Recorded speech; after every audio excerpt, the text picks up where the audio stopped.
Bismillahirrahmanirrahim. Assalamualaikum warahmatullahi wabarakatuh. Perkenalkan, nama saya Rizalina. Saya dari kelas KPID. Di sini saya akan menjelaskan mengenai kewajiban terhadap jenazah.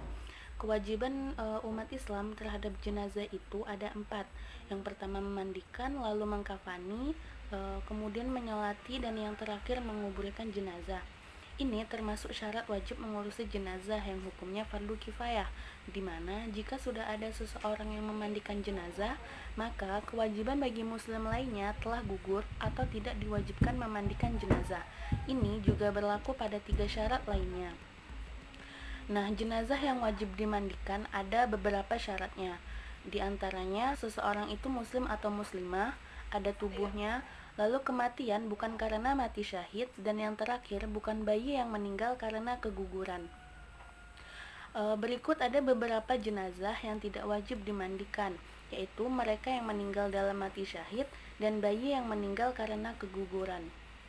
Untuk orang yang memandikan jenazah, dalam hal ini lebih diutamakan dilakukan dari kalangan keluarga. Jika jenazah laki-laki, maka yang wajib memandikannya pun laki-laki. Begitupun jenazah perempuan dimandikan oleh perempuan, kecuali jenazah tersebut adalah suami terhadap istrinya atau sebaliknya, maka wajib untuk menjaga aurat meski sudah meninggal dunia. Nah, ada beberapa peralatan yang harus dipersiapkan sebelum memandikan jenazah. Di antaranya, yang pertama, tempat untuk memandikan jenazah pada ruang tertutup. Yang kedua, air putih secukupnya, lalu sabun, air kapur barus, dan wangi-wangian, lalu sarung tangan untuk memandikan, potongan atau gulungan kain kecil-kecil, dan yang terakhir kain basahan, handuk, dan lain-lain. Lalu bagaimana cara memandikan jenazah beserta doanya? Yang pertama, membaca niat. Niat untuk memandikan jenazah laki-laki yaitu nawaitul ghusla ada'un an hadzal mayyiti lillahi ta'ala, yang artinya saya niat memandikan untuk memenuhi kewajiban dari mayit laki-laki ini karena Allah Ta'ala. Sedangkan untuk niat memandikan jenazah perempuan yaitu nawaitul ghusla ada'an an hadzal mayyitati lillahi ta'ala, yang artinya saya niat memandikan untuk memenuhi kewajiban dari mayit perempuan ini karena Allah Ta'ala. Lalu yang kedua, letakkan kepala jenazah lebih tinggi. Selanjutnya, pakai sarung tangan sebelum memandikan.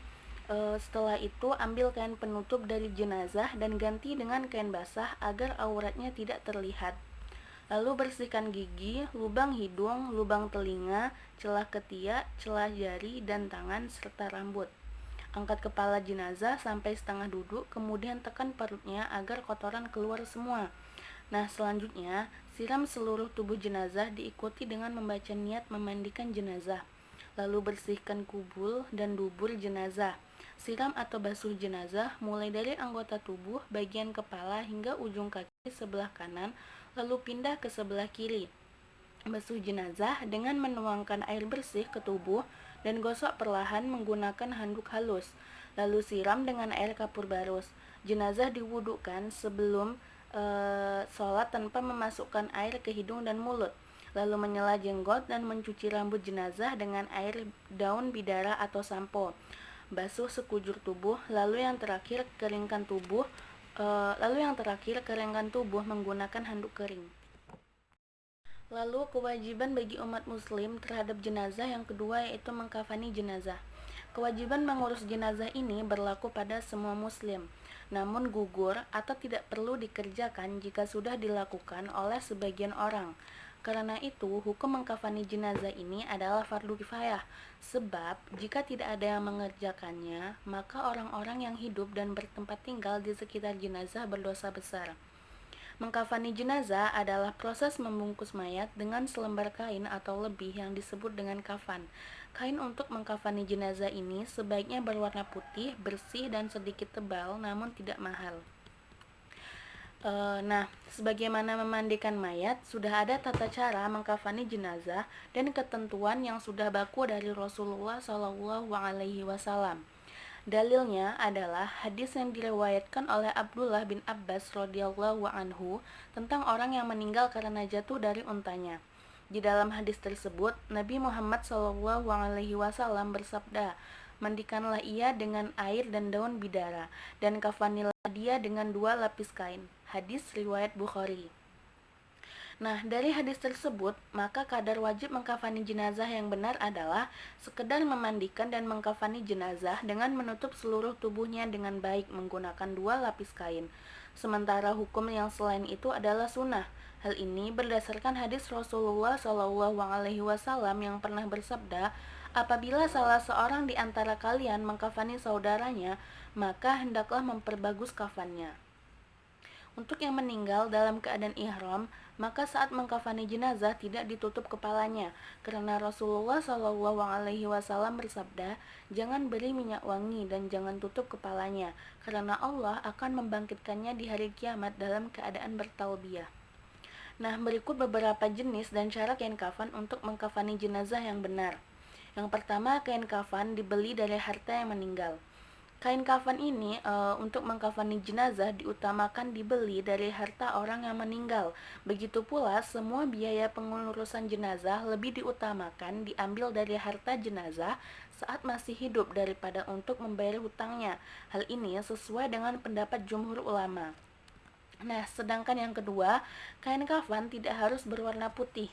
Untuk mengkafani jenazah tidak harus menggunakan kain kafan warna putih karena hukumnya sunnah. Pendapat ini sesuai dengan hadis Rasulullah SAW yang bersabda, pakailah pakaian yang berwarna putih dan kafanilah mayit dengan kain warna putih, karena itu adalah sebaik-baik pakaian kalian. Yang ketiga, disunahkan menggunakan 3 helai kain putih. Dikutip dari Harokah Islamiyah, Hasan bin Ahmad Al-Kaf dalam kitabnya Takrirat Al-Sadidah menyebutkan minimal jumlah kain kafan. Disebutkan bisa dengan 1 helai kain yang dapat menutupi seluruh tubuh jenazah, baik laki-laki maupun perempuan. Pilihan ini bisa dipakai jika dalam keadaan darurat seperti kain susah didapat. Dalam situasi semacam ini, mengkafani jenazah cukup dengan 1 kain. Tetapi, apabila dalam keadaan normal di mana kain mudah didapat, dianjurkan untuk menggunakan 3 helai kafan. Ini berlaku baik untuk jenazah laki-laki maupun perempuan. Untuk mengkafani jenazah laki-laki bisa langsung menggunakan 3 helai kain tersebut, tetapi untuk mengkafani jenazah perempuan, 1 lembar kain digunakan untuk sarung, baju, dan kerudung, kemudian dikafani dengan 2 lembar kain sisanya. Yang keempat, kain kafan untuk jenazah perempuan. Menurut jumhur ulama, mengkafani jenazah perempuan disunahkan menggunakan 5 helai kain kafan. Namun hadis tentang hal ini lemah, karena jumlahnya tidak terikat, boleh hanya 3 helai, namun 5 helai juga lebih utama. Disunahkan menambahkan sarung, jilbab, dan gamis bagi jenazah perempuan. Lalu yang kelima, jenis kain kafan dan wewangian. Tidak ada ketentuan soal jenis bahan untuk kain kafan. Yang jelas, kain tersebut harus bisa menutupi jenazah dengan bagus dan tidak tipis, sehingga menampakkan kulitnya. Disunahkan memberi wewangian pada kain kafan. Rasulullah SAW bersabda, apabila kalian memberi wewangian kepada mayit, maka berikanlah 3 kali. Lalu bagaimana cara mengkafani jenazah yang benar sesuai dengan sunnah? Ada beberapa hal penting dalam mengkafani jenazah, karena ada beberapa tata cara mengkafani jenazah yang harus dilakukan sesuai dengan sunnah. Terdapat sedikit perbedaan soal cara mengkafani jenazah laki-laki dan jenazah perempuan. Untuk mengkafani jenazah laki-laki, maka akan membutuhkan kain kafan sebanyak 3 lembar, sedangkan untuk mengkafani jenazah perempuan memerlukan 5 helai kain kafan. Sebelum menyusun kain kafan, bagian-bagian tubuh yang berlubang dan pada anggota untuk sujud ditutup kapas yang diberi wewangian. Kapas tersebut diikatkan tali dari potongan kain kafan yang nantinya akan dilepas di kuburan. Nah, berikut beberapa bagian anggota tubuh yang berlubang seperti hidung, mulut, kedua telinga, kemaluan. Sedangkan bagian anggota tubuh untuk sujud antara lain dahi, kedua telapak tangan, kedua lutut, jari-jari kedua kaki, bagian persendian dan anggota yang tersembunyi seperti belakangnya kedua lutut, ketiak, dan belakangnya kedua telinga. Nah, berikut ini cara mengkafani jenazah laki-laki. Yang pertama, siapkan tali-tali pengikat kafan secukupnya. Letakkan secara vertikal tepat di bawah kain kafan yang akan menjadi lapis pertama. Lalu, bentangkan kain kafan lapis pertama yang sudah dipotong sesuai ukuran jenazah. Beri wewangian pada kain kafan lapis pertama. Lalu bentangkan kain kafan lapis kedua yang sudah dipotong sesuai ukuran jenazah. Kemudian diberi wewangian pada kain kafan lapis kedua. Setelah itu dibentangkan kain kafan lapis ketiga yang sudah dipotong sesuai ukuran jenazah. Selanjutnya kita beri wewangian pada kain kafan lapis ketiga. Lalu letakkan jenazah di tengah-tengah kain kafan lapis ketiga. Selanjutnya, tutup dengan kain lapis ketiga dari sisi kiri kanan, kemudian kain dari sisi kanan ke kiri.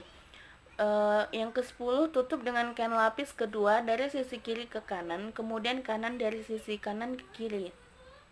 Selanjutnya, tutup dengan kain lapis pertama dari sisi kiri ke kanan, kemudian kain dari sisi kanan ke kiri. Ikat dengan tali pengikat yang sudah disediakan. Nah, berikut ini cara mengkafani jenazah perempuan. Jika yang meninggal perempuan, maka disunahkan menggunakan 5 kain putih. Kelima kain itu berupa 1 helai sarung yang menutup bagian pusar hingga anggota paling bawah, khimar atau tudung yang menutupi bagian kepala, gamis yang menutupi bagian atas hingga di bawahnya sarung, dan 2 lembar sisanya membungkus seluruh jenazah. Nah, cara yang pertama yaitu bentangkan 2 lembar kain kafan yang sudah dipotong sesuai ukuran jenazah. Kemudian letakkan kain sarung tepat pada badan antara pusar dan kedua lututnya. Lalu persiapkan baju gamis dan kerudung di tempatnya. Sediakan 3-5 utas tali dan letakkan di bawah kain kafan. Lalu, sediakan kapas yang sudah diberikan wangi-wangian yang nantinya diletakkan pada anggota badan tertentu. Setelah kain kafan siap, lalu angkat dan baringkan jenazah di atas kain kafan. Letakkan kapas yang sudah diberi wangi-wangian tadi ke tempat anggota tubuh seperti halnya pada jenazah laki-laki. Selimutkan kain sarung pada badan jenazah antara pusar dan kedua lutut. Pasangkan baju gamis berikut kain kerudung. Untuk yang rambutnya panjang bisa dikepang menjadi 2 atau 3 dan diletakkan di atas baju gamis di bagian dada. Nah, yang terakhir, selimutkan kedua kain kafan selembar demi selembar, mulai dari yang lapisan atas sampai paling bawah. Setelah itu, ikat dengan beberapa utas tali yang telah disediakan. Nah, cara membuat kain kafan, caranya bisa mencontoh seperti langkah-langkah yang saya sebutkan di bawah ini. Yang pertama, kita gunting kain kafan menjadi beberapa bagian. Lalu yang kedua, kain kafan sebanyak 3 helai sepanjang badan jenazah ditambah 50 cm. Yang ketiga, tali untuk pengikat sebanyak 8 helai atau sesuai kebutuhan, 7 helai untuk tali kain kafan dan 1 helai untuk cawat. Lebar talinya 5-7 cm.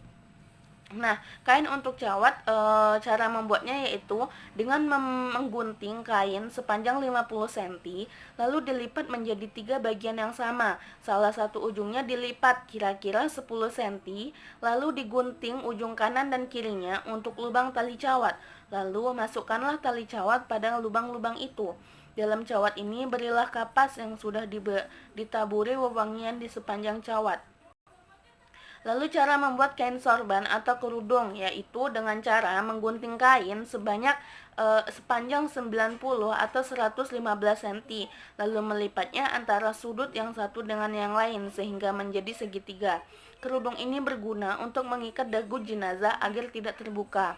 Lalu cara membuat sarung yaitu dengan menggunting kain sepanjang 125 cm atau lebih sesuai dengan ukuran jenazah. Lalu cara membuat baju yaitu dengan menggunting kain sepanjang 150 cm atau lebih sesuai dengan ukuran jenazah. Kain itu dilipat menjadi 2 bagian yang sama. Lebar kain itu juga dilipat menjadi 2 bagian sehingga membentuk 4 persegi panjang. Lalu guntinglah sudut bagian tengah menjadi segitiga.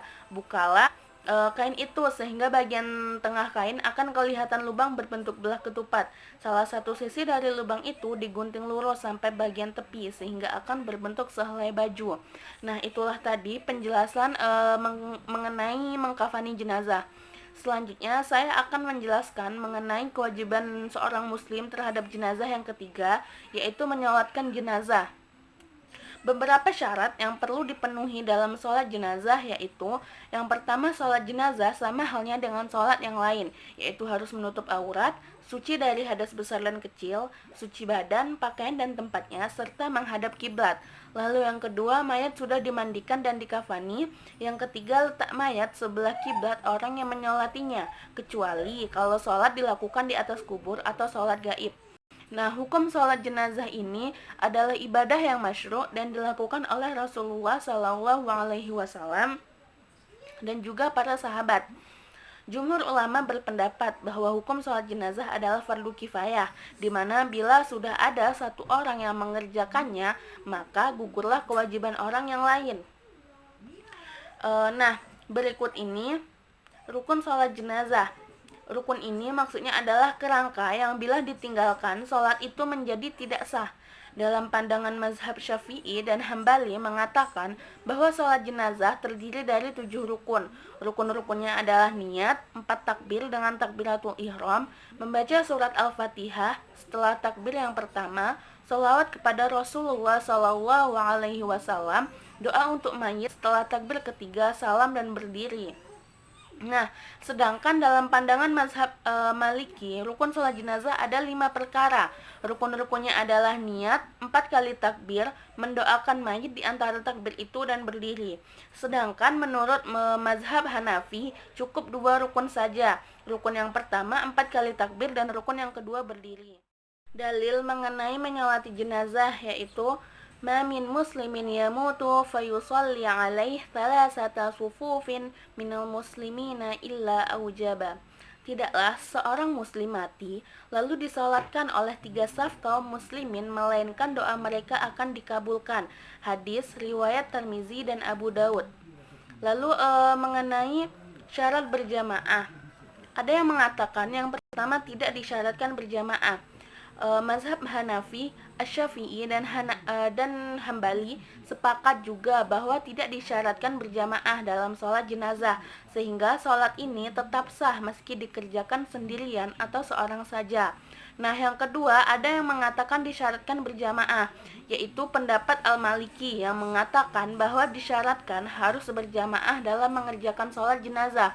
Hukumnya mirip dengan sholat Jumat dan bila dikerjakan tanpa berjamaah harus diulangi lagi dengan berjamaah. Nah, praktik sholat jenazah. Niat sholat jenazah untuk jenazah laki-laki. Bismillahirrahmanirrahim. Usalli ala hadzal mayyiti arba'a takbiratin fardal kifayati ma'muman lillahi ta'ala. Allahu akbar.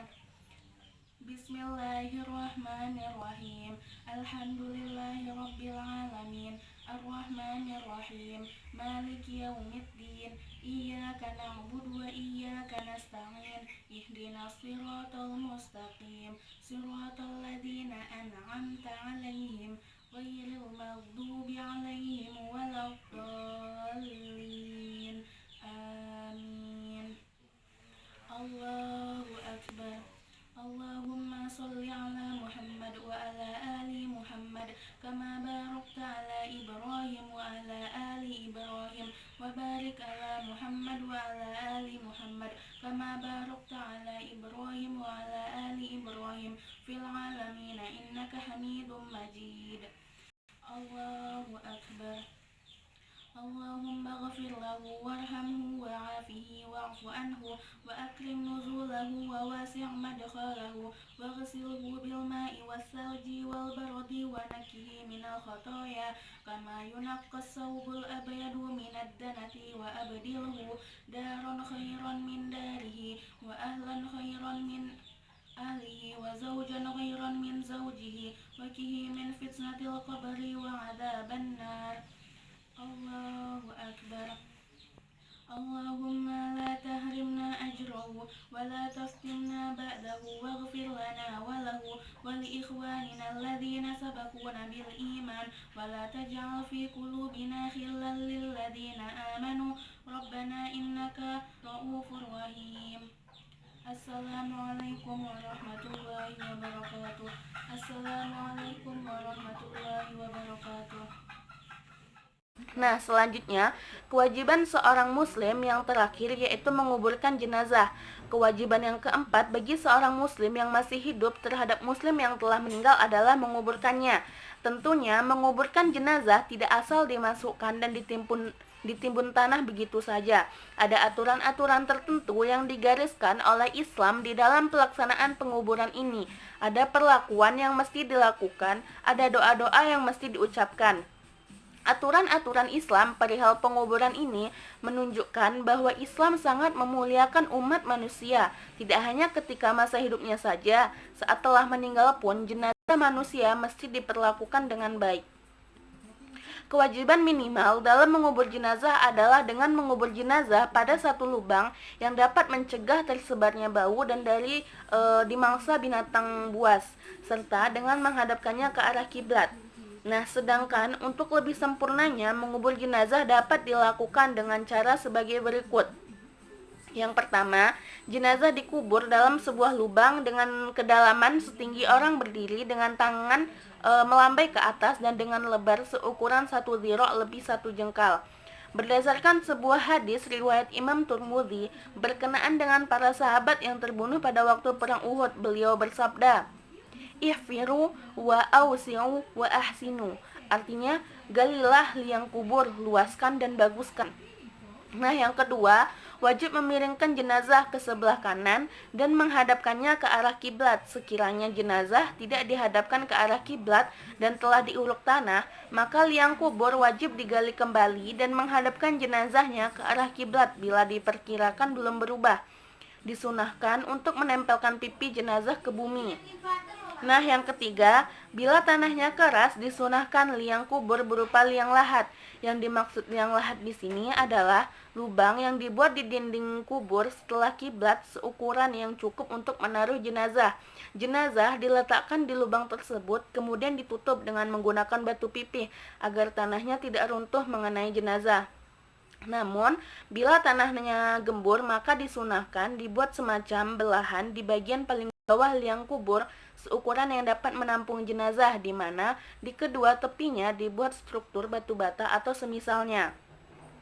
Lalu jenazah diletakkan di belahan liang kubur tersebut, kemudian di bagian atasnya ditutup dengan batu pipih, lalu diuruk dengan tanah. Belahan ini bisa semacam parit yang membelah bagian dasar liang kubur. Di parit inilah jenazah diletakkan. Adapun batu pipi untuk penutup sebagaimana disebutkan tadi, di Indonesia barangkali lebih sering menggunakan papan kayu sebagai penutup jenazah agar tidak terkena reruntuhan tanah. Yang keempat, setelah jenazah diletakkan secara pelan di dasar kubur, disunahkan pula untuk melepas tali ikatannya dimulai dari kepala. Akan lebih baik bila orang yang meletakkan dan meluruskan jenazah di liang kubur adalah orang laki-laki yang paling dekat dan menyayangi si mayat pada saat hidupnya. Pada saat meletakkannya di liang lahat disunahkan membaca Bismillahi wa ala sunnati Rasulillahi sallallahu alaihi wasallam. Juga disunahkan meletakkan jenazah di liang kuburnya dengan posisi tubuh miring ke sebelah kanan. Bila dimiringkannya pada tubuh sebelah kiri, maka makruh hukumnya. Pada hal ini, dalam konteks wilayah Indonesia yang arah kiblatnya cenderung ke arah barat, sedangkan wajib hukumnya menghadapkan jenazah ke arah kiblat, maka untuk memiringkan tubuhnya ke sisi kanan ketika jenazah dikubur, posisi kepala berada di sebelah utara. Nah, bila posisi kepala ada di sebelah selatan, maka untuk menghadapkannya ke arah kiblat pasti memiringkan tubuhnya ke sisi kiri. Nah, itulah beberapa cara untuk mengkuburkan jenazah. Sekian penjelasan dari saya. Assalamualaikum warahmatullahi wabarakatuh.